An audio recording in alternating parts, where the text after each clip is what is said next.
Hey there everybody, my name is Stacey Hancock, Amazon Copy Warrior, and this is how to write winning Amazon product descriptions that sell. So I wanted to thank Tim for inviting me to be a guest on his private label masters course. So obviously I'm going to be talking about how to write winning Amazon product descriptions that sell. So it's going to be quite a chunky little module for you to get through, so make sure that you've got a pen and paper handy and take lots of notes. My objective for you is to leave this video with a lot of new actionable steps that you can apply in your business. So let's get started. Whoops, let's click the right button. So firstly, just a quick little bit about me. Who am I to say what good copy is? I have an advertising degree. I've worked for 10 years in radio copywriting, which is actually, funnily enough, very similar to Amazon copy. 20 years in sales, marketing, promotions and advertising. 22 months working with Amazon sellers. So I work with a large variety of different sellers, from batteries through to supplements, skincare, and Tim's larger products as well, and of course client results. And again, I just want to thank Tim for firstly allowing me to work on his products, which have been very successful, and also to have me here today for this wee module. So here's what you are going to learn today. You're going to learn the exact process I use to write winning copy. You're going to learn how you can do that too yourself. I'm going to give you, as best as I possibly can, my step-by-step system. Some things are, I'm kind of mad scientist.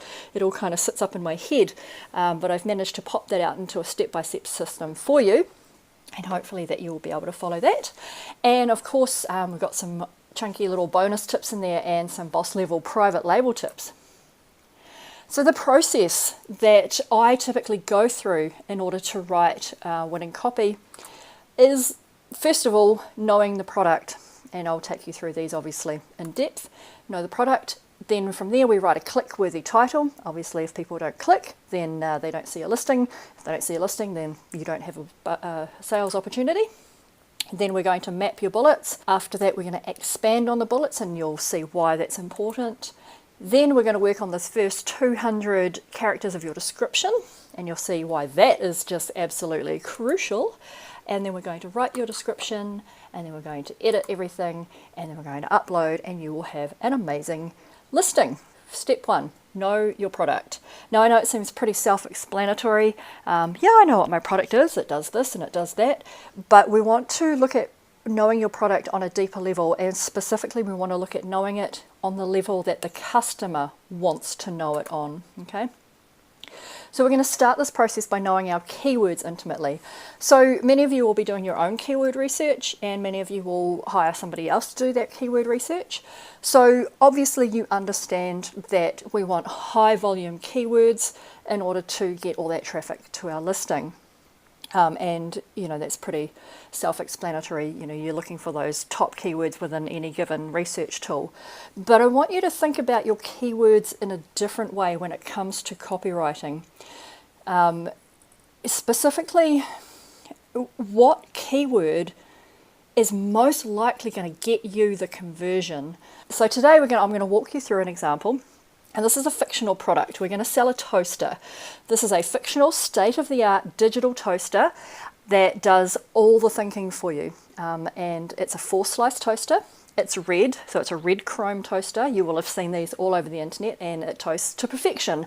So the word toast to perfection is a bit of a throwaway line. We see that often. So what we're going to try and do is turn this basic kind of product, this toast to perfection line, and we're going to turn it into something that's a little bit more sales conversion, instead of just, everyone says it toasts to perfection. Now, while I say this is a fictional product, it may actually exist. I didn't try to find out, I just invented this off the top of my head.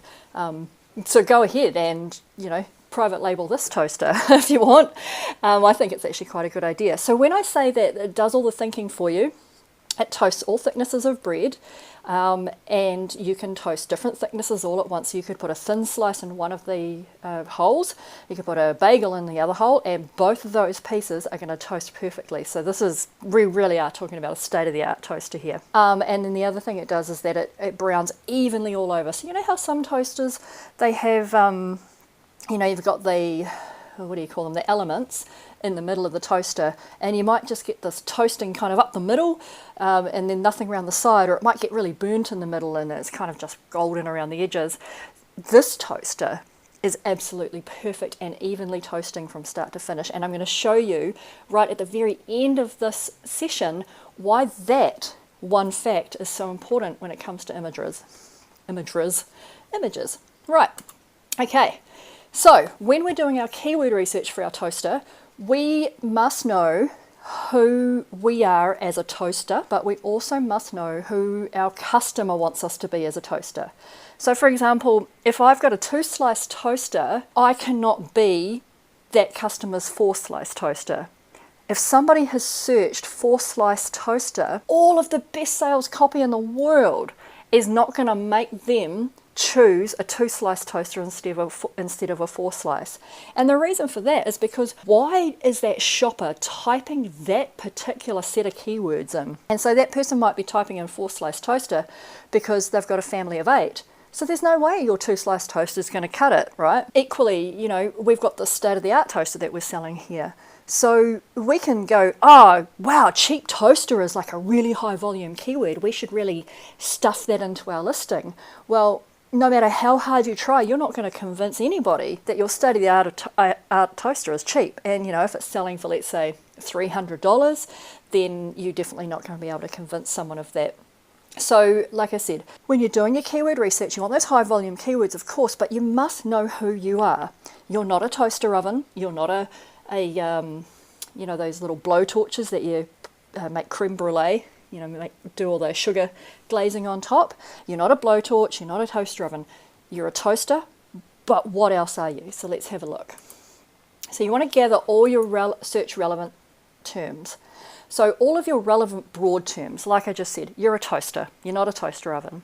Sure, there's nothing wrong, and we're kind of getting outside the realm of copywriting here. There's nothing wrong with promoting, you know, toaster oven or using that as a PPC keyword, or having it, you know, in the back end if you've got room. And Tim will have obviously talked you through all the, you know, keyword bits and bobs and things like that. So there's nothing wrong with those things. But when it comes to how you are going to make that listing convert, you need to know who you truly are, and you are a toaster.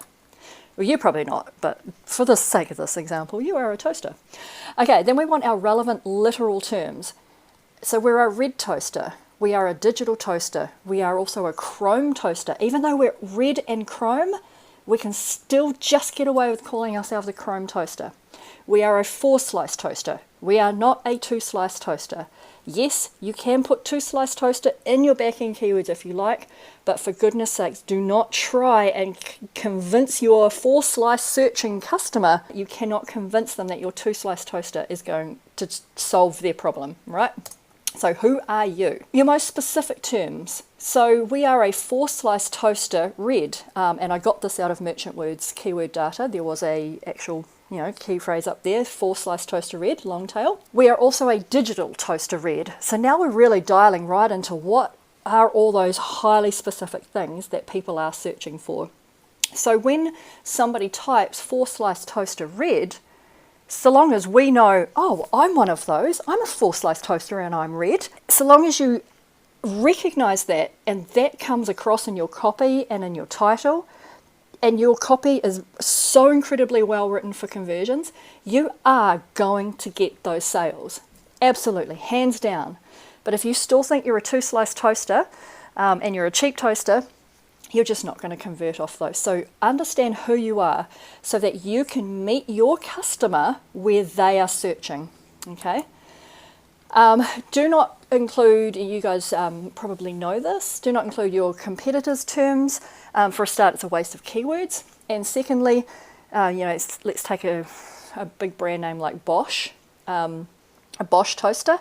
If somebody is actively searching Bosch toaster, chances are they've seen a Bosch toaster, they liked it, and now they're actually ready to purchase it. So they're just looking for it so they can make that purchase. In saying that, there are sometimes you can get away with it, especially if your toaster was better than the Bosch toaster, and you can absolutely 100% prove that. But first of all, you've got to get the click before you can even prove it. So, you know, you're stacking the odds against you if you try and Focus on those. Irrelevant terms, like I said, we're not a toaster oven. Ambiguous terms, so that's terms that, oh, look, there's a really high converting keyword for toaster pajamas. Okay, you're not a pair of toaster pajamas just because it's got the word toaster in it.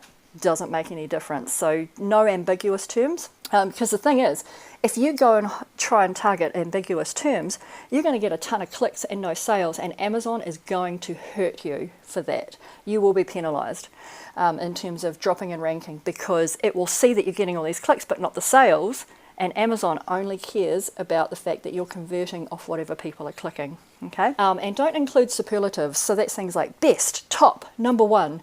For starters, it's just car salesman-y. It's sleazy, and everybody thinks they're the best. Unless you can actually prove it, don't bother saying it at all. And also too, Amazon recommends that it's against the terms of service, and I just think leave them out. I will always scroll past a listing that calls himself the best, because they're just being lazy. They need to prove it to me.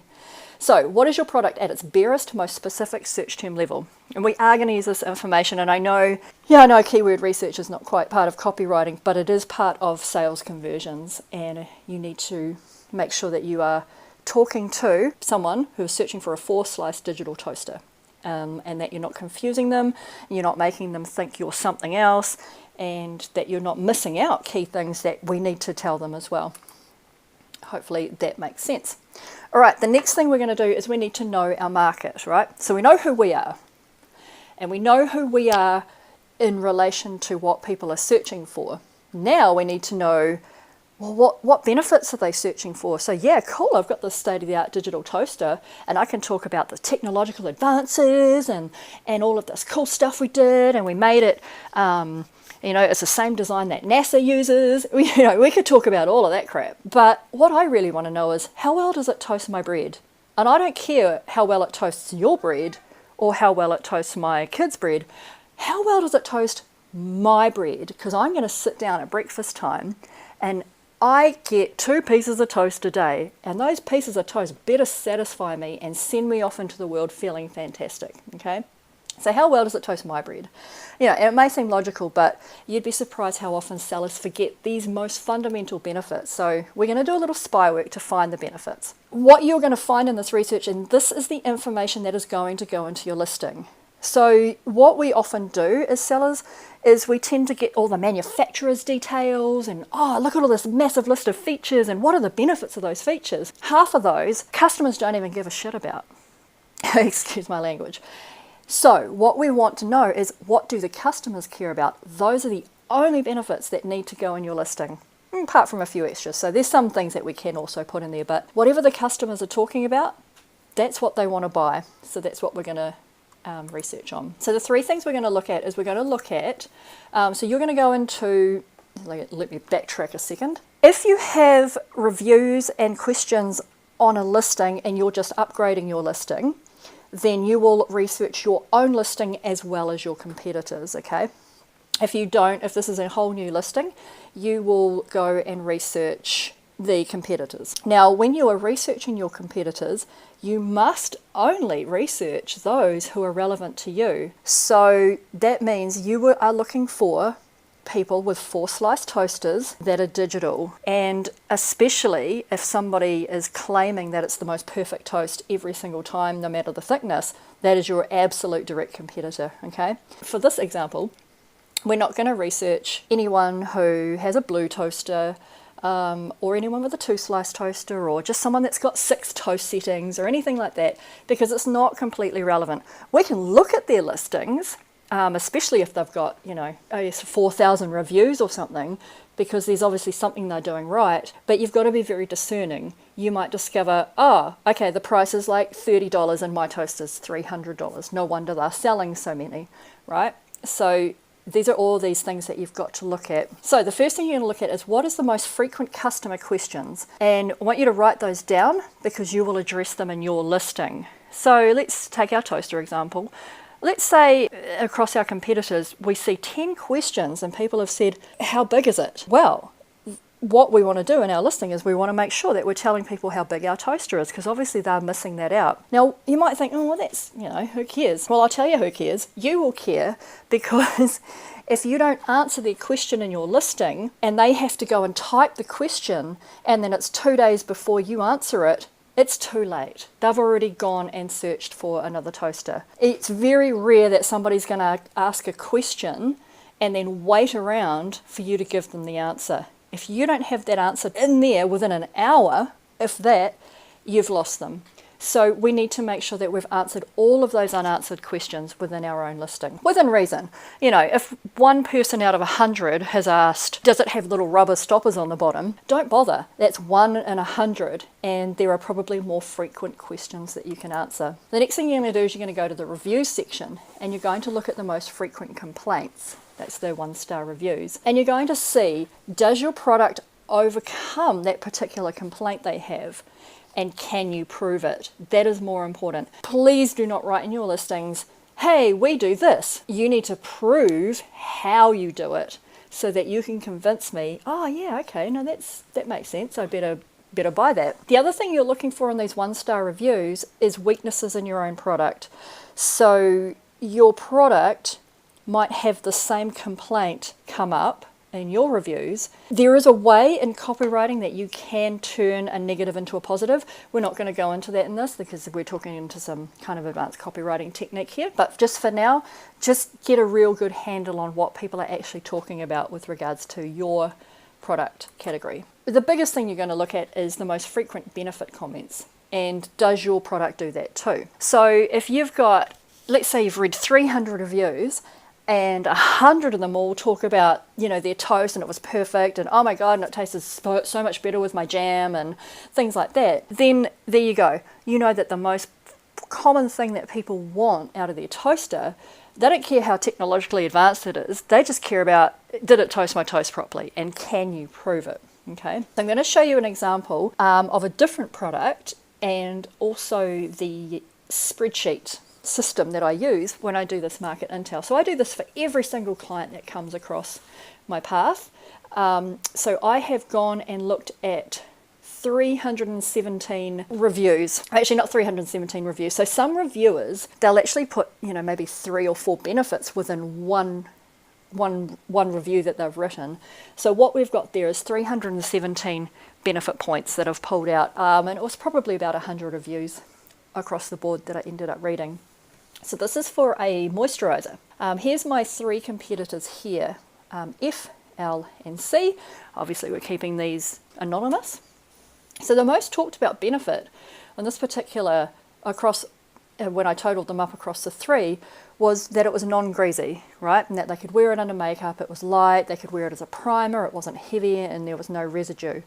So a large chunk of the listing talked about how our product was like that as well. Now, in saying that, if our product wasn't like this, I would be lying to the shopper if I talked about it in our copy. So please, when you do this market research, this is not for you to find lies to tell people. If you tell lies, you will hurt bad because you will get the worst reviews, and if you drop below, I think it's 3 stars, Amazon can pull your listing. And I had a client actually, he got his listing banned because his product was so bad. And he was talking it up, but it really was a piece of shit, the product. So this intel is not to create lies. Now, if our product if it didn't meet this top benefit, then I would use some fancy copywriting technique to, I'd say, I wouldn't say that it's greasy, but I wouldn't avoid it altogether either. Hope that makes sense. Anyway, let me move on. Otherwise, we're going to be here all day.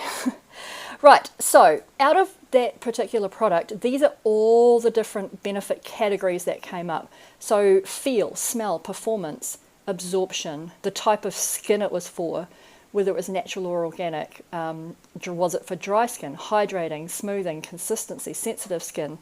So you can see that these are all different categories. Now you might even think, oh, why didn't you put smoothing and softening together? Because as you can see, 15 people use the word smooth and 11 people use the word soft. And that's important to note what is the most frequent words that your customers are using, because that's buyer-centric language. I want you to write that down, buyer-centric language. It's funny, where I was working with Tim on a product, and we actually had a conversation where he said, oh, do we say it's simple or easy? And we actually went through all the reviews, and it turned out that everyone was saying the word easy. So there's your answer. We use the word easy, not simple. However, that's not always going to be the case. So please don't write down, oh, I must say easy and not simple. No, you need to do the research for your particular product, because your category might be saying simple instead of easy, or they might be saying a piece of cake. You don't know. You have to do the research to find out. Okay, so this is what we do here.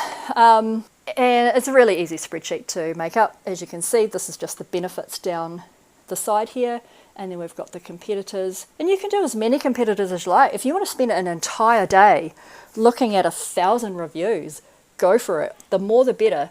The more data you get, the more accurate your information is going to be. I like to do at least 100 reviews, and that seems to give us some really good information. Okay, so that's your market intel. That's how you find out your benefits. And we are going to come back to those benefits when we do our bullets, right? So we've moved on now to write a click-worthy title. Title writing includes your highest volume, most relevant keyword first. When you run PPC advertising, what you want to have in that title is your best performing PPC keyword, okay? So our broadest term is toaster, but if we just had toaster in the title, we're competing against so many toasters, it's too broad, it's not relevant enough to get enough clicks. So we might get 1 out of 100 clicks, but if we have digital toaster, we might get 50 out of 100 clicks for people searching digital toaster. Instead of 1 out of 1,000, we might get 50 out of 100. So less people searching for it, but more chance of getting the click, okay? Or 4-slice toaster. So that's your top 2 literal terms. Remember, we got those out of our keyword research. And then we got that dialed in specific long tail term, right? So that was when we talked about the red digital toaster 4-slice. We also want to include our top customer benefit into our title, because if that is what they want, if that's what they want to write a review about, why don't we tell them, hey, we're over here. This thing that you're looking for, that all customers seem to be looking for, we've got it. So we want to put a bit of benefit into our title as well. Top improvement, so it toasts all bread perfectly. Now, of course, you've got to follow character counts. Your product will have a different title character limit than somebody else's product, so follow your own terms. The first 60 to 80 characters are most important, because that's what shows up in truncated results, either on social media or Google, or even in the Amazon search itself. So make sure that everything crucial is in that first 60 to 80 characters. That's where the click-worthy statements need to be. And be interesting. Would you click your listing? Or, do you think it's a bit boring as well? All right, so here we go. Magic Pop Digital Toaster, 4-slice red toaster. Toast thin bread, thick bagels, and all bread types evenly. 4-slice toaster, stainless steel, and red. Okay, so some of these keywords I found in Merchant Words. Like I said, this is a fictional product I've made up, so I did a bit of half-assed keyword research just to grab a few things to show you an example. This title is going to catch the shoppers of 4-slice toasters, digital toasters, toasters that toast all bread, toasters that toast perfectly, stainless steel toasters, red toasters, and toasters to toast bagels. And that was actually in a keyword, toasters to toast bagels. I'm wishing I hadn't chosen toaster as a product now, because it's very hard to say toast all the time. But it's all right, we're going to get through this. So here's another quick point to note. Should we have digital toaster there? Or should we start with 4-slice red toaster? Or should we start with 4-slice toaster? That is where split testing comes in. I've chosen to put digital toaster as the first term. It was one of the higher volume keywords, but maybe 4-slice toaster is the one that actually gets the most clicks if they see that first. So this is something that you have to play around with over the life cycle of your product, and you will, we're not going into split testing techniques here today, but just know that that is something that you will need to test out, okay? Now here's boss level private label tip. When you are thinking about a brand name, well, not a brand name, but a product name, if you can name your product something that sells the benefit or that screams benefit, choose that. So of course I've invented this product and it's called a Magic Pop digital toaster.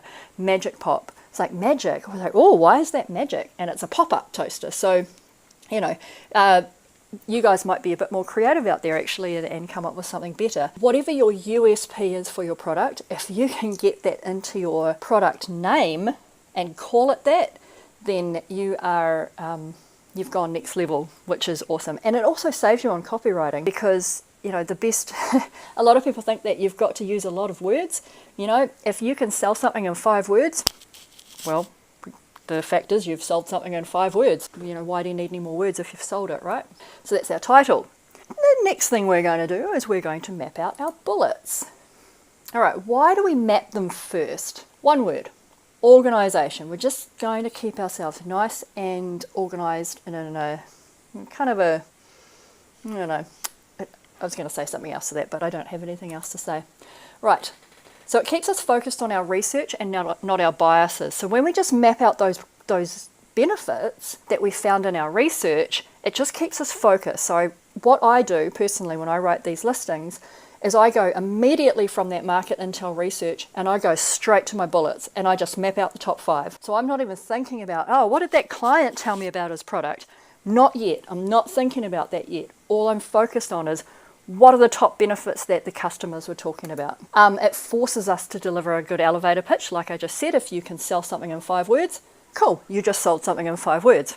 Why do you need any more? So the more concise you can be, then you actually, you know, a lot of people have quite long bullets, and I'm guilty of this myself. I write long bullets, but equally, I can write some pretty good short bullets.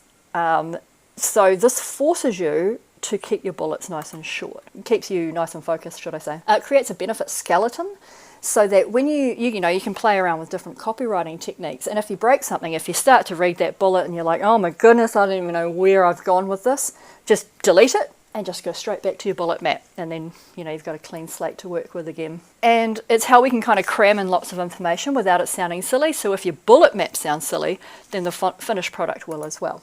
And it lets you organise your workflow before getting overwhelmed with all the words. So here's our map. Bullets number 1 to 3 are the top customer benefits. So I've invented these benefits. Like I said, it's a fictional product and I didn't do any research on it. But, I've done enough product research to know what people are looking for these days. Our top 3 benefits, it toasts like a dream, okay? So, it was like perfect toasting. 4 perfect slices every time. So now I'm telling everybody, yeah, it's a 4-slice toaster. It's not a 2-slice one. It's a digital set and forget. So we're saying, oh, wow, digital, it just does it. Oh my God, it is magic. Will it fit in your kitchen? So that's just talking about its sizing. And then the Magic Pop Promise, which is our guarantee. We've got 3 customer benefits there. We've got some features information down here on the 4th bullet, and then we've got a guarantee down on the 5th bullet. And now we're going to write those bullets out, and it will all make more sense. Write your bullets. When you write your bullets, you just write them where the keywords feel natural. So you would have basically immersed yourself in your keyword research, though you're probably dreaming about your keywords, I'd say by now. So just start dropping them into your bullets where they feel natural. And we're gonna we'll add them in different places later on, right? So here we go, toast like a dream. Thanks to its unique heatwave technology, the Magic Pop digital toaster even browns bagels to perfection. It's like, oh my God, are you kidding me? The thermosensor detects the bread size and automatically adjusts heating for that even all over toasting each time. Manual override also lets you change the settings for your ideal type of toastiness. So there we go. Not only did we tell them that it toasts perfectly, we proved it.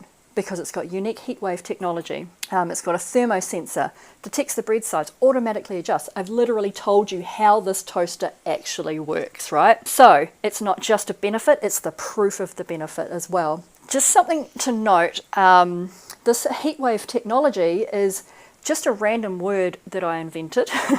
And this is kind of a little bit of advanced copywriting. If you can create a technology for your product, I had a kitchen tong client, and we called So it's just, it's just a silicone tipped tong, right? And so what we called that was the non-slip clamshell grip, right? So that's kind of a catchy little word. And then it had that's a pair of locking tongs. So you push the thing in at the bottom and it locks. Well, we called it Easy Lock with a Z, EZY lock. And so you can take the most basic features or technologies and turn them into something that sounds like, oh my God, it's like, is that a new technology? Does somebody just invent that now? I need to have that kind of thing. So heatwave technology is something I've just made up, okay? All right. 4, perfect slices every time. No more waiting around while toast goes cold or getting annoyed at the last person who left it on the wrong setting. This 4-slice toaster treats each piece of bread like an individual, like you. You can even cook multiple sizes at once and each one comes out perfect. Save time and toaster fights. So, we're waiting for somebody to use the toaster. It's like, oh, can you hurry up? It's like, oh, I just need to cook some extra slices. And this is really important if it's a family of 8 or 6 or, okay. So what we're saying here is that it's a 4-slice toaster, but each slice comes out perfect. And here's the benefit, that you don't have to wait around and toast isn't going cold. Because I don't know, it's funny actually, I went to family's place the other day and they cooked us breakfast, and by the time it had been served, the toast was cold. And that was pretty gross. It's a kid-friendly digital function. So in the benefit map and the bullet map, we just talked about that it's a set and forget digital, but we've turned this into even higher benefit level by saying it's a kid-friendly digital function, because if you want a 4-slice toaster, there's a really good chance it's a big family, or it's a family in general that you've got. I'm pretty sure students, renting a place, as cheap as possible, are probably not going to be interested in the flashed 4-slice toaster. And equally, a single person living alone probably doesn't need a 4-slice toaster either. So we're just going to go out on a limb here and say it's a kid-friendly digital function. And if I'd done market research, I may have found this out by reading reviews where people were going, oh my God, it's great, we can cook the kids' toast and everyone's toast at the same time, etc., etc., or the kids found it easy to use. Again, these bullets are coming out of the research that you do on your product, okay? Because the Magic Pop toaster is 100% self-setting, kids just pop their toast in the top, press the button and wait for the alarm. No risk of burned, curious fingers to see if the toast is ready. We all know someone who's burnt their fingers on a toaster, so we're kind of really trying to relate to the experiences that that person has possibly had, right? Discrete size to save space, right? So already, you don't even need to read the rest of the bullet to go, oh, cool, it's nice and small. And the Magic Pop is a chrome and red toaster. So here, even though we've talked about chrome and red toaster, it's got nothing to do with space, it's just a lovely way to drop in another feature that you need to talk about. And we've got past the first 3 bullets, which are the most important. So, we can kind of cram in a little bit of extra information in these other bullets. Magic Pop is a chrome and red toaster with 4 slices. It's a slimline design. There's the size, stands 78-inch tall. So if your kitchen is ready for an unobtrusive toaster that toasts like an absolute dream, the Magic Pop is the 4-slice toaster you were looking for today. And we're just kind of finishing that off with like a little gentle call to action there. This is what you were looking for. Why are you still reading? And then our last line, the Magic Pop promise: take the Magic Pop home and love its perfectly toasted bagels, croissants, soft white breads, seeded loaves, Pop-Tarts and more, or we'll refund every cent. Pop-Tarts needs to be capital letters, by the way, because it's the name of a product. Order now. Always have a call to action, whether it be a scarcity, order now, limited stock. Order, a really good one is order now before we go to back order again. Putting the word again is cool. If you've got no reviews though, don't use that line, because obviously people are like, oh, how did you go to back order the first time if nobody's reviewed it, right? The other thing we've done in this last line is, with the guarantee, is also just talked about, you can toast bagels and croissants and Pop-Tarts. So we've actually talked about the different things you can toast with it. Could we move some of the names of the food into an earlier bullet? Absolutely. And again, split testing will tell you, what a good order is. I'm not saying that this is the world's most perfect copy. Like I said, it's a made-up product. I think it's pretty good copy. I want to buy this toaster. I don't know about you. Somebody go and make this toaster and I will give you this copy. Add keywords where they feel natural, and we're going to come back and optimize it later in the editing stage, or I'll tell you how to do that, okay? Just also a note, so I've got 4-slice without a dash and then 4-slice with a dash. Those are 2 separate search terms. So make sure that you are including all of the different variations of your search terms. All right, boss level tip. Oh yeah, right. What words did shoppers frequently use in your market intel? Okay, so remember I talked about, do they say simple or easy? You use those words as well, right? Step 5, description. The first 200 characters. Why are the first 200 characters crucial? The answer is mobile optimization. 70% of your shoppers are shopping on a mobile, and this number is just only going to rise as digital devices just get smarter and faster, and all the rest of it, and especially with voice technology, and as the millennials start to have children, and as the older generation starts to pass along, then we are just going to see more and more of this mobile shopping situation. Definitely, these 200 characters are crucial because they are the ones that show up first on your listing. So when a shopper has clicked your title, there's a bunch of kind of Amazon sponsored stuff and just some other, there's a lot of stuff in the way. So they'll scroll your listing, and then the first thing they're going to see is the first 200 words of the description. So it comes before the bullets. So this is literally your first bullet point. So think of it like that, okay? The first 200 words of the description must entice them to keep reading your bullets and or click more to read the description. So again, if you look at a mobile listing, you will see that the description comes up first, and then immediately underneath it you will see bullet 1, 2 and 3, okay? If you've got a fast browsing shopper who is looking at, let's say, comparing 20 different products, those 4 bits of writing, you have to convert them within those 4 pieces of writing. If you can convert them in that first 200 characters of the description, then you are absolutely winning the game. The first 200 characters must call out who your target market is clearly. So remember, ours is 4-slice toaster, digital, perfect toasting every time. So that's who we need to call them out and go, hey, you, we're here, come and look at us. It must call out your benefits concisely. So that's the perfect toasting every time. You'll see that in a minute. Your 200 characters is an ad within your ad, right? So don't be lazy. I would even go out on a limb and say that 200 characters, it is your ad. You fail at those 200 characters and you have lost the attention of your shopper, okay? So yeah, you might want to flick that out and make it really boring and go, hey, we've got this thing. Do not do that. Make it interesting and make it really salesy without selling salesy. Do not make it the same as bullets 1 to 3. It is an enticing summary of bullets 1 to 3, an invitation to explore more. And like I said before, yeah, boss level is if they read that first 200 characters and go, I'm sold, and they instantly click the buy button, boom, you're doing something really incredible. Think of it like a synopsis. So on the back of a book, you read that little blurb on the back of a book and you go, oh my God, I'm going to buy that book. This is what your first 200 characters has to do, okay? So here we go. Imagine a toaster that toasted all bread evenly and to the exact type of toastiness you prefer. From the thinnest slices to the thickest bagels, the Magic Pop digital toaster makes toasting magic, right? So we've called out our consumer. We've said, hey, you want all your bread toasted perfectly, don't you? And then that consumer's gone, yeah, I do. And then we've said, hey, well, from the thinnest slices to the thickest bagels. And they're like, oh, well, now I'm interested. Oh, Magic Pop. Oh, the name Magic Pop is even interesting, right? And so they're going to click to read more because they were sitting there with their little problem in their heads, like my toast isn't toasting properly and I don't have enough holes in my toaster and the kids keep putting the wrong settings and burning their fingers and what am I going to do? Well, here you go. It was like I was following you around the internet. And then we can see how this leads into our first bullet. So now the consumer's going, wow, how does it do that? How does it make toasting magic? Well, it toasts like a dream thanks to its unique heatwave technology. The Magic Pop digital toaster even browns bagels to perfection. The thermosensor detects the bread size and automatically adjusts heating for that even all over toasting each time. And the manual override, blah, blah, blah.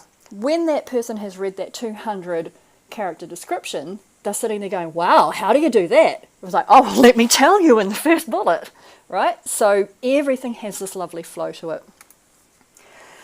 And now we're going to write our description. That is not actually a Magic Pop toaster, by the way. That is just an image I found. I just thought it was quite pretty. All right, so copywriting descriptions, they are a skill in themselves. It is useful to have experience in sales letters and landing page writing.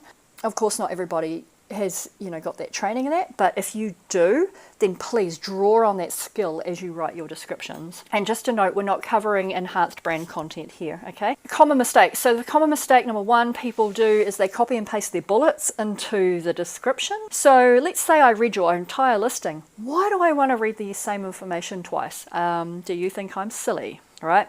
Common mistake number two, writing an entirely new information. So you have to assume your shopper's going to read all of it, but you also have to assume your shopper is only going to read one section of it as well, okay? If you write entirely new information into the description, then you've left out information, obviously, from the bullets, and you're only giving them half the story. Common mistake number three is telling people what they already know about the generic version of the product.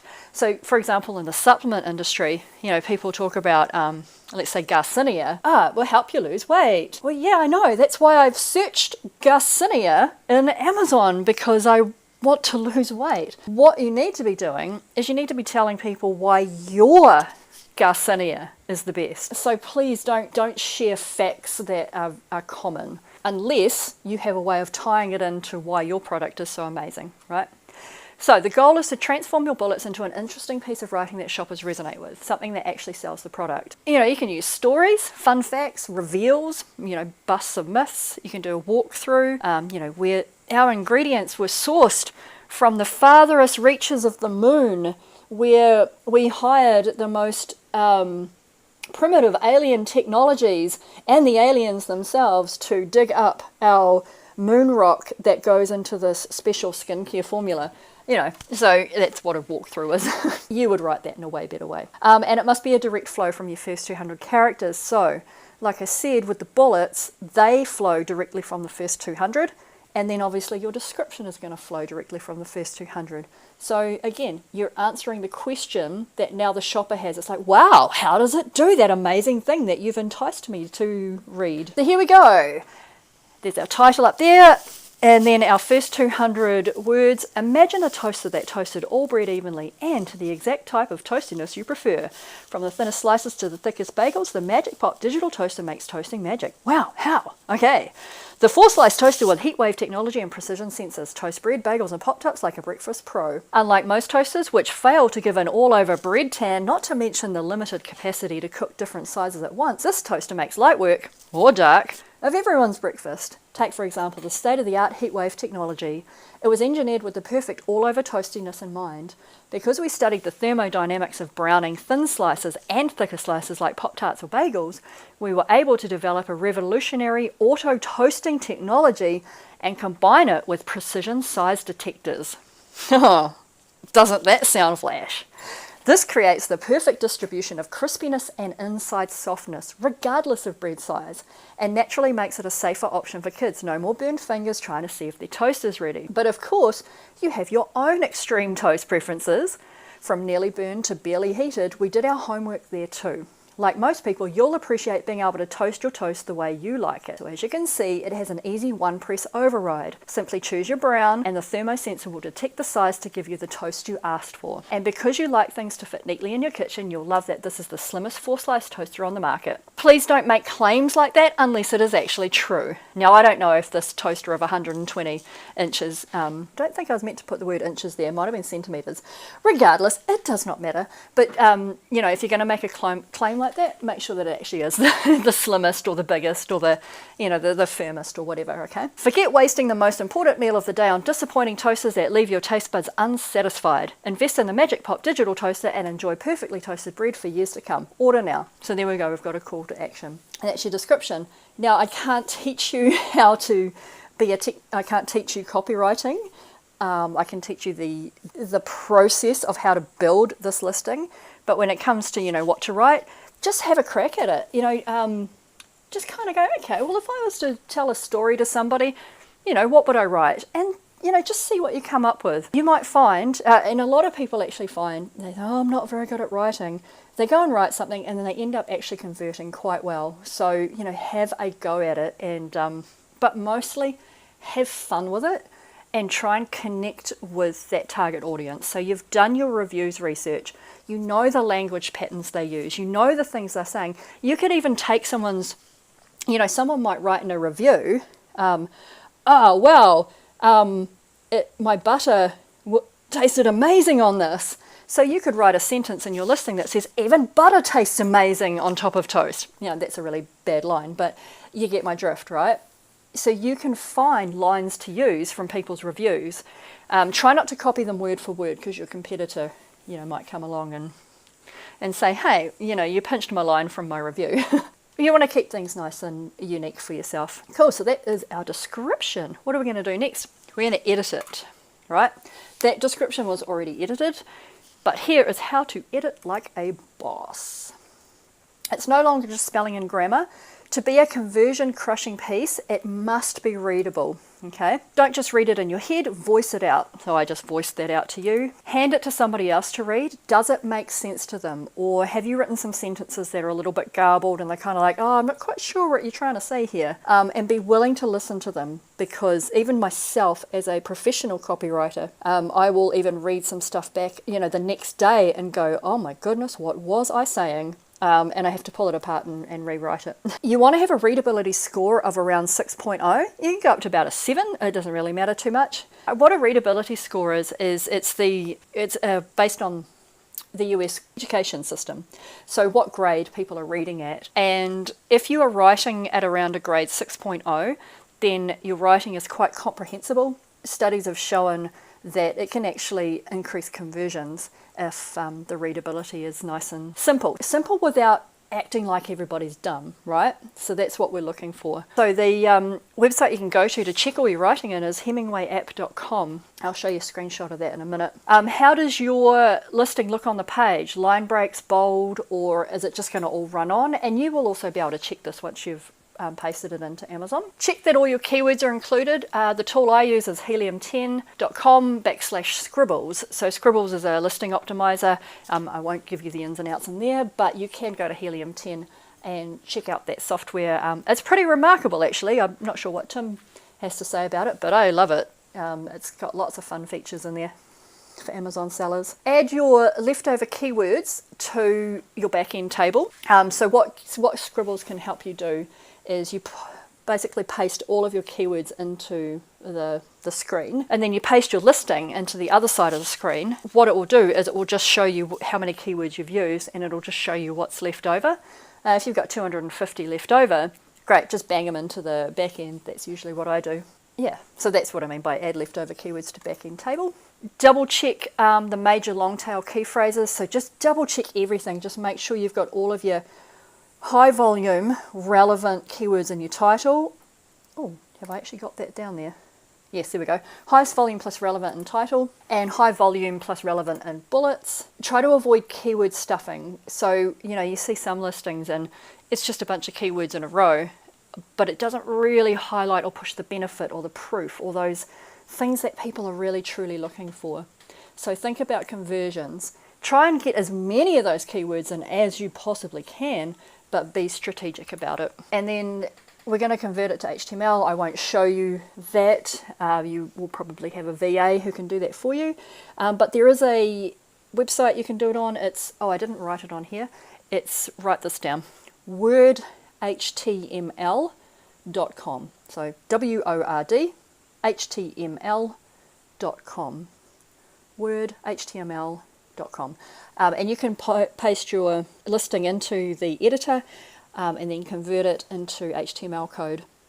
A good tip is you want to stay at around about 1800 characters, including the HTML. And the reason for that is Amazon can often truncate your listing or say that it's gone over its character count, because when you start using HTML, like an apostrophe can take up something like 6 characters. So I think that's the reason why that happens. Now, a lot of people are a bit scared to use HTML in their listing. Yeah, you're not allowed to go overboard. Line breaks, bullet points, and bold is about the limit that I would safely be able to recommend for that.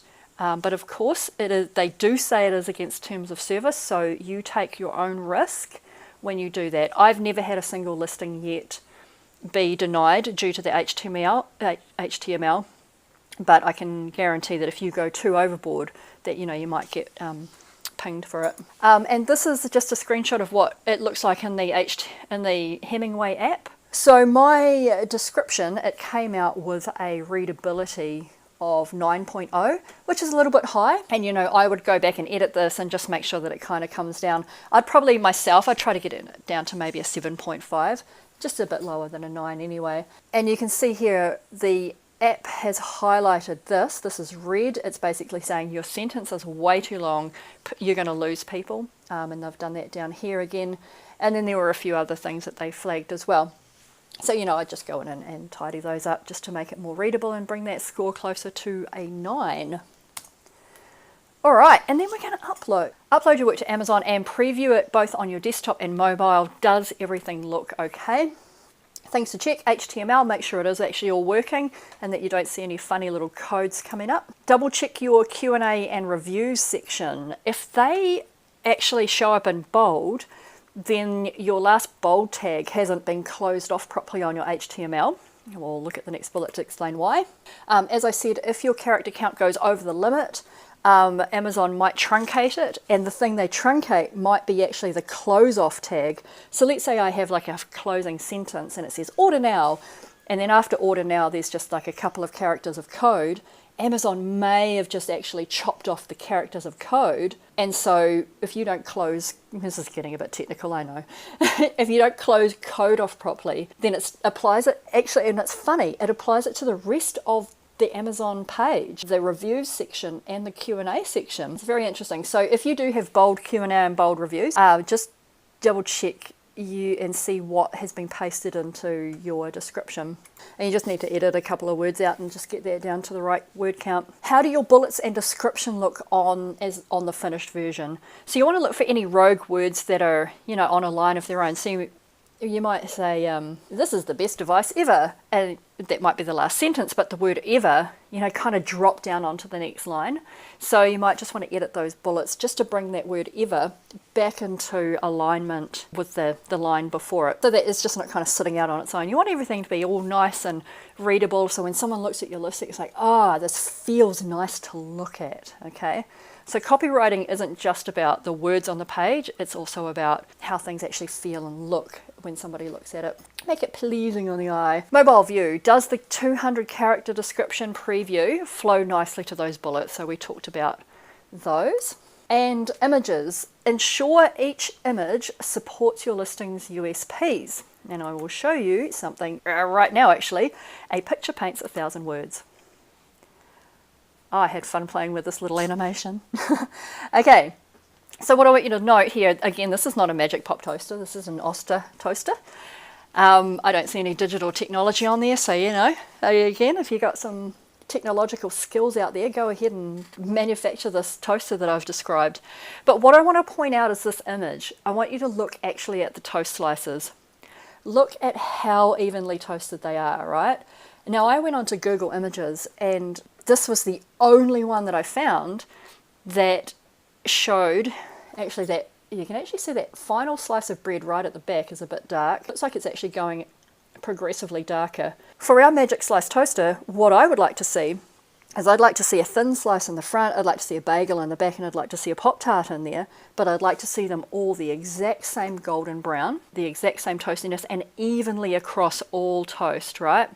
So when you're doing your product images, whatever your main USPs are, they need to be clearly demonstrated. Because like I said, a picture paints 1,000 words. And so you've got 3 points of call to catch a sale. You've got your bullets, you've got your description, but you've also got your images. So some people are quite visual. That's how they make decisions. And some people will make decisions on things being explained to them. So you need to cover all your bases. So don't be lazy here. Don't just go, oh, cool, well, here's our toaster and it's a nice product shop. We'll just shove any toast in there and, whatever. People won't notice. People will notice if we're making a claim like this, that every single slice is perfectly toasted, no matter the thickness, you'd better show that in your images. And number 2 point about that, I don't know how many points I just made, but as Frank Kern would say, number next, don't Photoshop the goldenness of your toast, right? I see I see a lot of photoshopping images and it's that's fine. But when you're talking about something that has to actually perform, I, as a shopper, would rather see it actually perform and not your artistic impersonation of how, oh, it might perform like that when you get it home. I remember working with a client and he had remote control cars and he had photoshopped the car on the ground and it looked like it was floating. So, if the car doesn't float, don't demonstrate it in images. So make sure that your images demonstrate these USPs that you have discovered. Unique selling points, the claims that you're making, all right? So I'm pretty hungry. I really feel like some toast now. Do you guys feel like toast? That is the end of everything. So I want to thank you for joining me today. I'm going to try and flick this video off without making too much of a mockery of it. So thank you, and thank you, Tim, and I hope you guys are all enjoying your private label masters course. Tim is an absolute master and I've thoroughly enjoyed working with him. He's got some great products, and definitely everything he says, listen to him and you will also do well as well. And if you need more information from me or to contact me for anything, then there's my website.